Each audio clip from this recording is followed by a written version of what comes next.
Salut chers amis! Dans la dernière vidéo, poursuivant notre étude de la tragédie des siècles, nous avons terminé par l'histoire de John et Charles Wesley en voyage missionnaire. Au cours du voyage, le navire fut pris dans une terrible tempête en mer, et alors que John craignait pour sa vie, il fut profondément touché par la paix manifestée par les Moraves tout au long de la tempête.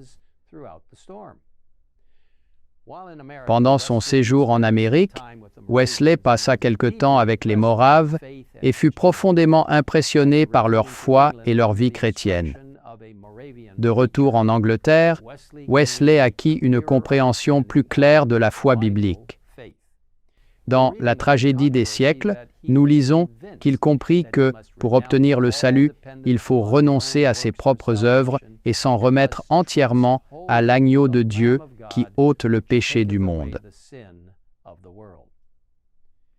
Une fois qu'il eut accepté le Christ par la foi et la compréhension de Wesley continuèrent à croître et son cœur brûla du désir de répandre partout ce qu'il avait découvert comme étant vrai. Sa vie et sa foi étaient désormais équilibrées.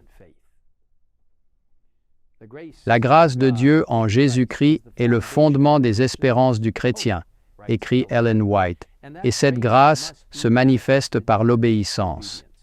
Wesley consacra sa vie à la proclamation des grandes vérités qu'il avait reçues, la justification par la foi au sang expiatoire du Sauveur et la puissance régénératrice du Saint-Esprit dans le cœur, vérité dont le fruit est une vie conforme à celle de Jésus.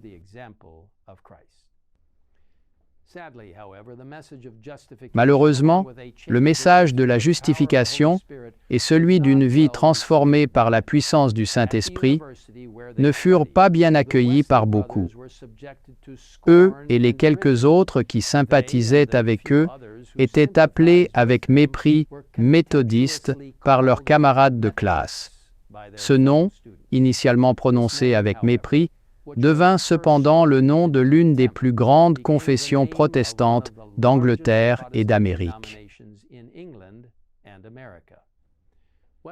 Wesley n'avait pas l'intention de créer une nouvelle dénomination, mais au fil de ses prêches, malheureusement, les dirigeants des églises établies n'étaient pas ouverts à ce message.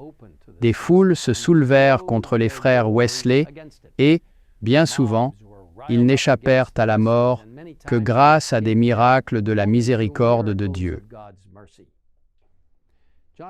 John Wesley expliqua comment, à l'une de ces occasions, il vit l'intervention directe de Dieu. « Plusieurs tentèrent de me précipiter sur le raidillon d'une colline, déclara-t-il, mais je ne fis ni un faux pas, ni la moindre glissade, jusqu'à ce que je me trouvasse hors de leur atteinte. » Et il continua. Un robuste garnement qui se trouvait derrière moi brandit à plusieurs reprises un fort gourdin de chêne au-dessus de ma tête. S'il m'en avait asséné un seul coup, c'en eût été fait de moi. Mais chaque fois, comme je ne pouvais aller ni à droite ni à gauche, le coup était mystérieusement détourné. Un autre fendit la foule, le poing levé sur moi, mais il le laissa retomber, me caressa la tête et se contenta de dire « Comme il a les cheveux fins ».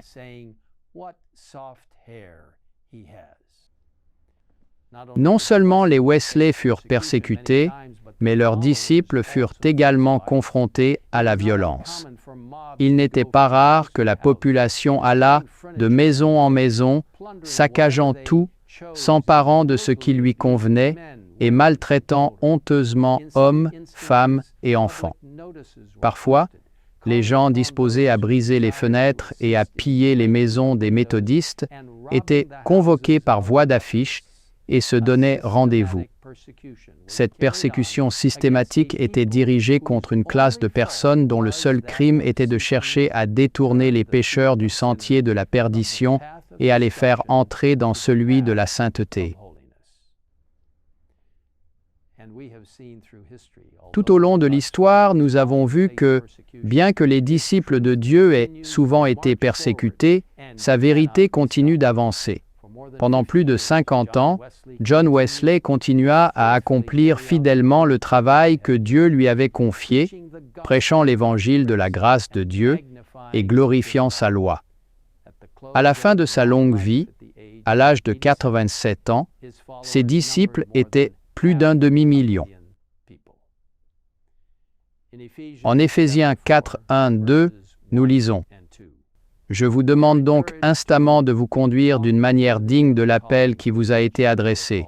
Soyez toujours humbles, aimables et patients. Supportez-vous les uns les autres avec amour. » Aujourd'hui, Dieu nous appelle à suivre la vérité qu'il a révélée à travers sa parole, faisant connaître au monde sa merveilleuse grâce et sa puissance pour nous aider à vivre d'une manière qui lui soit agréable. Et maintenant, prions ensemble. Père céleste, merci pour les merveilleux conseils et instructions de la parole de Dieu qui nous aident à comprendre que nous sommes sauvés par la grâce, que nous sommes justifiés par le sang de Jésus-Christ et que nous sommes sanctifiés par la présence du Saint-Esprit, nous aidant jour après jour à suivre tes traces. Seigneur, bénis-nous alors que nous réapprenons chaque jour à être de véritables disciples de Jésus-Christ. Merci pour la parole de Dieu et pour ceux qui nous ont précédés pour nous ouvrir la voie dans l'apprentissage d'une vie pieuse par la puissance de l'Esprit Saint. Nous te le demandons au nom de Jésus. Amen.